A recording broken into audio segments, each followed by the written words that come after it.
Gold achiever আমরা স্ক্রিনে আমরা দেখতে পাবো তাকে ভিডিও।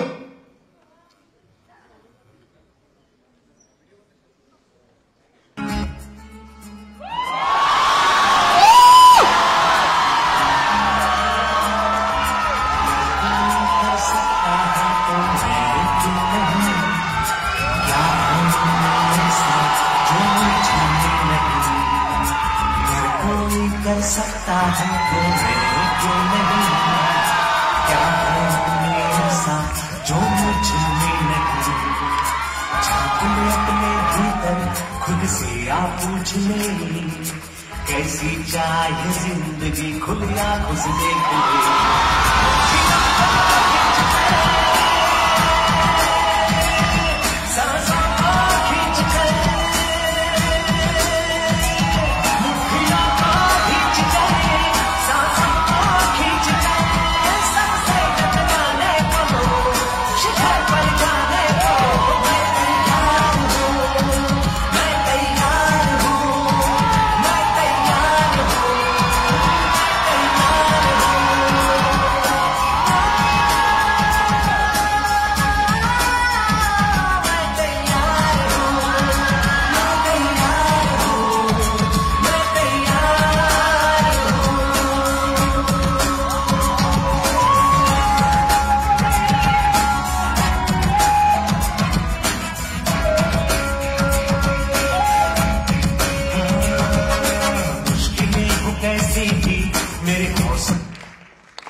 তাই তো এখনো বছর বাকি, yes or no?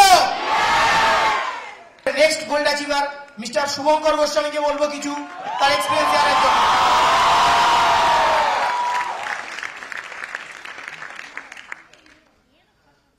Good afternoon. এটা তো আমার টিমের। আজকে জীবনে 22 বছর বয়স। সত্যি কথা বলতে এই 22 বছরে লাস্ট 3.5 বছরটা একটু আলাদা গেছে। আজ থেকে 3.5 বছর আগে বালি রবীন্দ্র ভবন বলে, হাওড়া ডিস্ট্রিক্টের বালি রবীন্দ্র ভবন, এরকম একটা জায়গা আমি যাই প্রথমবার। বিশ্বাস করুন একদম ভালো লাগছিল না প্রজেক্টটা, একদম ভালো লাগেনি। যারা অনেকক্ষণ ধরে দেখছি উঠে যাচ্ছে বা আদার্স, বিশ্বাস করুন আমারও মনে হচ্ছিল কখন এখান থেকে বার হব, কিন্তু উঠেও যেতে পারছিলাম না, পুরো মাঝখানে বসেছিলাম কোন দিকে যাব। পড়াশোনা করতাম, মোটামুটি স্টুডেন্ট ছিলাম যদি বলতে পারেন। ওই দাদা এক্ষুনি কমিউনিকেশন স্কিলের কথা বলে গেল, সাধারণত আমার মধ্যে একদমই ছিল না। হয়তো কমিউনিকেশন স্কিলটা থাকলে ওই স্টেজের মাঝখান মানে বসার মাঝখান থেকে উঠে চলে আসতে পারতাম, কিন্তু উঠতে পারিনি, কারণ বহুত লাজুক ছেলে ছিলাম। পড়াশোনা তো এইচএস পর্যন্ত পড়াশোনা করেছিলাম, জিওগ্রাফি নিয়ে। যখন কলেজে পড়াশোনা স্টার্ট করি, হঠাৎ করে একদিন সকালবেলা যদি বলতে একদম ভালো লাগছিল না, কারণ বুঝতেই পারছিলাম না লোকেরা প্রাইজ নিচ্ছে, আমাকে কেন ডাকা হয়েছে। একটা টিকিট যদি বলতে পারেন আমার থেকে নেওয়া হয়েছে, সেই টিকিট নেওয়ার পর শুধুমাত্র যদি বলতে পারেন লোকেরা প্রাইজ নিচ্ছে আর আমি চুপচাপ বসে আছি আর হাততালি দিচ্ছি। বোরিং ফিল করছিলাম। কেন বোরিং ফিল করছিলাম? কারণ তখন 18.5 বছর বয়স ছিল। সেই 18.5 বছর বয়সের মাইন্ডসেট শুধুমাত্র ছিল মাঠে খেলবো আর পড়াশোনা করবো আর কলেজ করবো, আর এর থেকে এক ফোঁটা বেশি মাইন্ডসেট কিছু ছিল না। এবং 3-4 হাজার টাকা যদি ইনকাম চলে আসে তো এই প্রজেক্ট থেকে মোটামুটি ভাবে কলেজ খরচাটা মেনটেন করতে পারবো। একদম ভালো লাগছে না, তার কারণ আমি কোন রকম মাইন্ড সেট আপ করেই আসিনি। সকালবেলা ঘুমাচ্ছিলাম, ওটার ইচ্ছা একদম নেই, দাদা জোর করে গায়ে জল ঢেলে দিয়ে আমি বারবার ঘুমাচ্ছি। আমাকে রাগিয়ে টাগিয়ে যদি বলতে পারেন যা হোক করে একটা কালো কালারের জামা, একটা কালো কালারের ক্যাটারিং এর প্যান্ট পরিয়ে যদি বলতে পারেন নিয়ে আসছে। হলুদ কালারের একটা জুতা পরেছিলাম, দাদা বলছে এটা ভালো লাগবে না, ফর্মালটা পড়তে হবে। তার আগে তো জীবনে স্কুলেও কোনোদিন বুট পরে যায়নি, ফর্মাল কাকে বলে বুঝবো কি করে? ছোটবেলা থেকেই দেখেছি বাবাকে সকাল থেকে বিকেল পর্যন্ত কাজকর্ম করতে, বাট পয়সা ওইভাবে পেত না। স্থায়ী কোনো ইনকাম ছিল না বাবার। যখন পারতো ভ্যান চালাতো, কোনো সময় রিক্সা চালাতো, মেলায় দোকান দিত। মাঝে মাঝে তো বাবা চায় তখন দুপুর 2টা থেকে 6টা পর্যন্ত আমাকেও মেরে ধরে বসাতো। তখন আমার বয়সটা 12, 13, 14 বছর ছিল, খেলার টাইমে। আর স্থায়ী ইনকাম বলতে প্রত্যেকটা দিন যদি বলতে পারেন সকাল 6টার সময় 5টার সময় মায়ের সাথে ঝগড়া। কেন?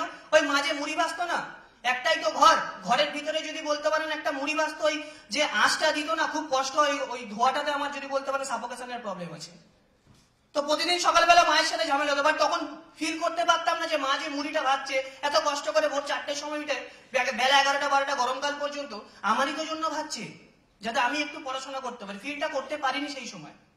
13-14 বছর বয়স, কি ফিল করবো? এরকম একটা ফ্যামিলি থেকে বিলং করা আমি একটা ছেলে। প্রথম দিন যখন এসেছিলাম, ফর্মাল জুতো কাকে বলে আমি জানি না। দাদার যদি বলতে পারেন রাখা জুতো ছিল, কিছু দাদা পরে না এরকম ইউজ করে না এরকম কিছু জুতো পরেছিল, নোংরা পড়ে গেছিল। কেরোসিন তেল দিয়ে যদি বলতে পারেন জুতোটাকে পালিশ করেছিলাম বসে প্রথম দিন।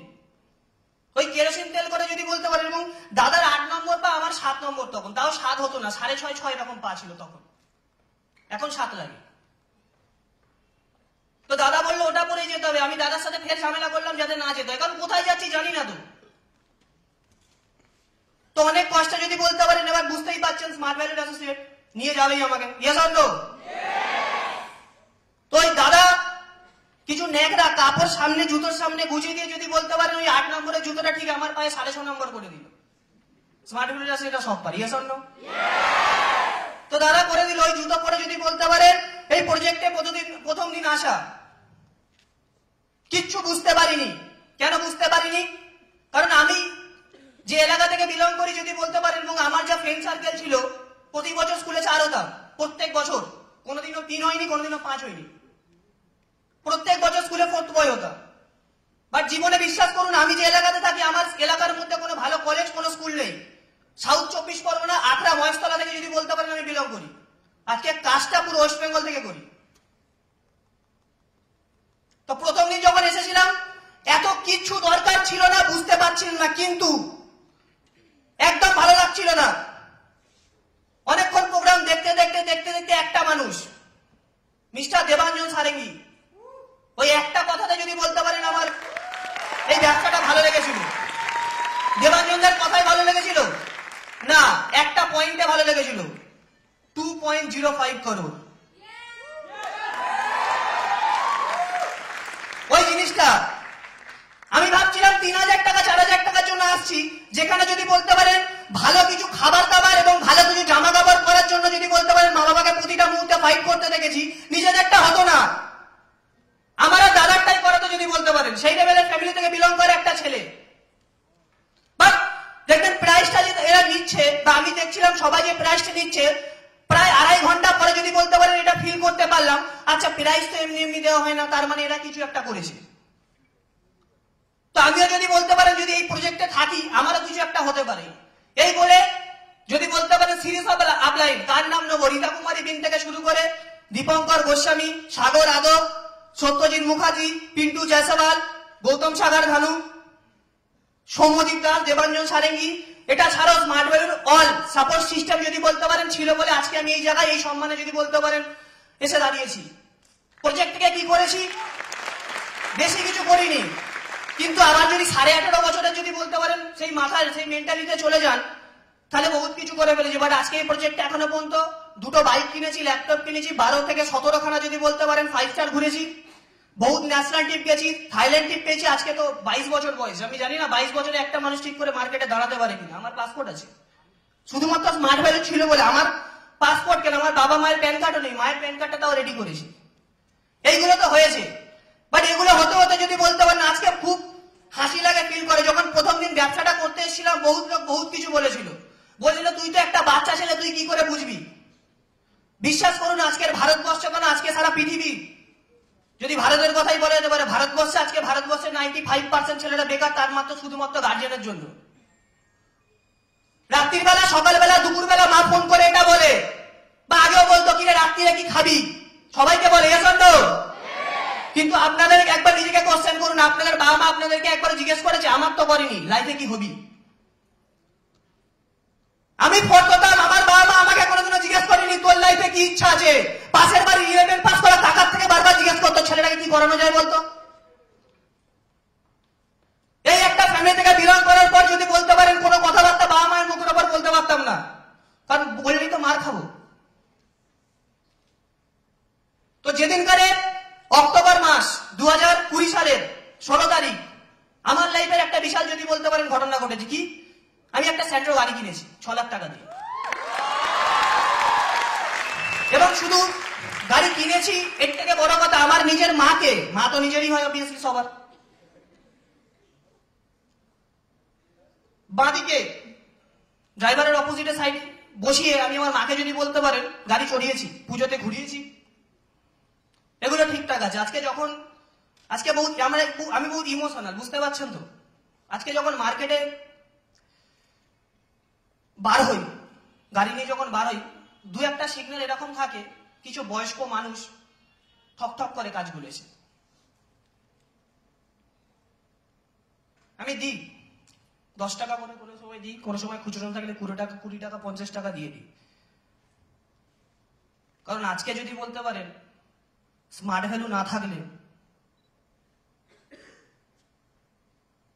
আমি মারা গেলে হয়তো আমার বাবা মাটা তো পড়াশোনা জানে না, আমার বাবা মাটাকেও যদি বলতে পারেন কারোর গাড়ির কাজ প্রত্যেকটা সিগন্যালে ঠক ঠক করতে হতো। আর স্মার্ট ভ্যালু ছিল বলে আজকে তো আমি আফটার ডেথও ইনকাম পাবো, 3rd জেনারেশন।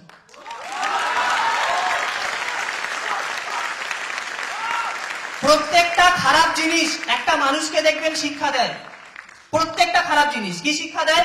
যদি কোনো বাচ্চা কোনো গরম জিনিস হাত দিয়ে দেখবেন, বাচ্চাটাকে আপনি যতবারই বারণ করুন সে তবু লাইটের দিকে যায়, বা যখন গরম ছাকা খায় বাচ্চাটা আর যায় না। এই 2020 সালটা লাস্ট 6 মাস খুব খারাপ গেছে আমাদের, এ শোন গেছে তো, আমার খুব ভালো গেছে। 3.5 বছর আগে সেই বন্ধুদের যদি বলতে পারেন সেই ভাবনা চিন্তা থেকে বেরিয়ে এসেছিলাম বলে লাস্ট 6 মাসে স্মার্ট ভ্যালু আমাকে 2.5 লাখ টাকা ইনকাম দিয়েছে। স্মার্ট ভ্যালু এই খারাপ সিচুয়েশনেও, এবং 3.5 বছরে সব থেকে বেশি ইনকাম আমি এই ইয়ারে করেছি এই প্রজেক্ট থেকে। আর যখন প্রথম ব্যবসা করতে যেতাম, বিশ্বাস করুন 4:30-5টায় ঘর থেকে বেরোতাম, কাজ থাকতো না। বাড়ির সামনে যদি বলতে পারেন একটা ক্লাব ছিল, চায়ের দোকান ছিল, যারা আমার বাড়িতে গেছে জানে। আমি যখনই বেরোতাম আমাকে নিয়ে খিল্লি মজাক করতো, আমার খুব খারাপ লাগতো। আজকে গাড়িটা কিনে ক্লাবের সামনেই পার্কিং করি, এই জায়গাটা স্মার্ট ভ্যালু আমাকে দিল। তো থ্যাংক ইউ।